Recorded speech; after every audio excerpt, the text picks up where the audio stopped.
அனைவருக்கும் வணக்கம். ஞானபத பாரம்பரிய மூலிகை மருத்துவத்தின் சார்பாக இப்போ நம்ம பார்த்துக்கிட்டு இருக்க மூலிகை வந்து வெள்ளைப்பூ நீர்முள்ளி.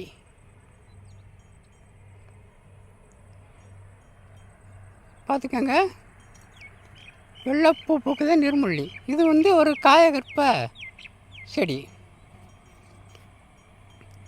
ஓவர் கற்பம் 300 இந்த நூறில் இதன் இலைய எடுத்து 48 நாள் பாலில் அரைச்சி குடிக்க நிறைய தரையெல்லாம் மாறும்னு சொல்லியிருக்காங்க. அதோடு இன்னொரு உயர்ந்த முறையும் சொல்லியிருக்காங்க.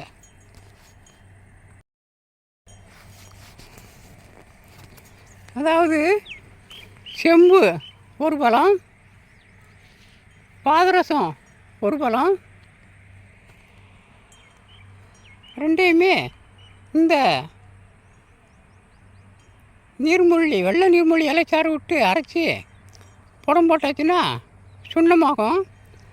அதுலேயும் உப்பு சேர்க்கணும்னு சொல்லியிருப்பாங்க.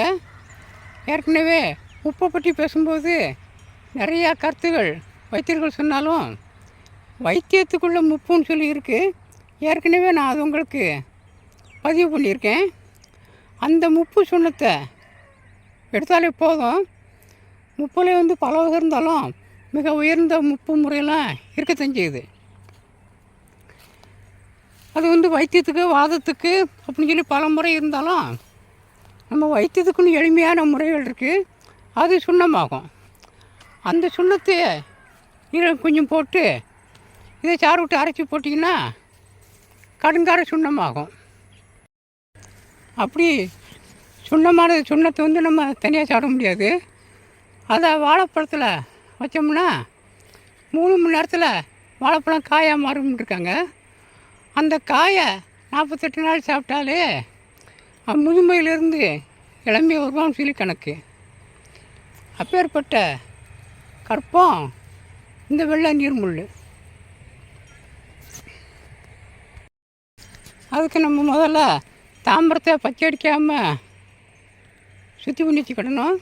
பாதரசத்தை கெட்டணும், உப்பு செஞ்சுக்கிடணும்.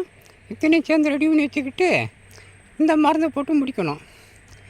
ஏற்கனவே வேலை சுற்றி பண்ணி ஏற்கனவே ஒரு 50 கிராம் ரூபா வச்சுருக்கேன். இந்த தோட்டம் எங்கள் ஏரியாவிலேயே இந்த நிறையா இருக்குது. அதையும் போட முடியாட்டாலும் இந்த இலையை எடுத்து ஒரு 100 கிராமில் முடிக்க போகிறேன். இந்த தோட்டம் முடிச்சிடலாம். நான் 2-3 தடவை முடிக்க முடியல. இந்த தோட்டம் முடிச்சிடலாம். அதனால் இது போன்ற நிறைய வீடியோ நம்ம போட போகிறோம். நம்முடைய சேனலை பதிவு பண்ணி பார்த்துக்கோங்க. நன்றி, வணக்கம்.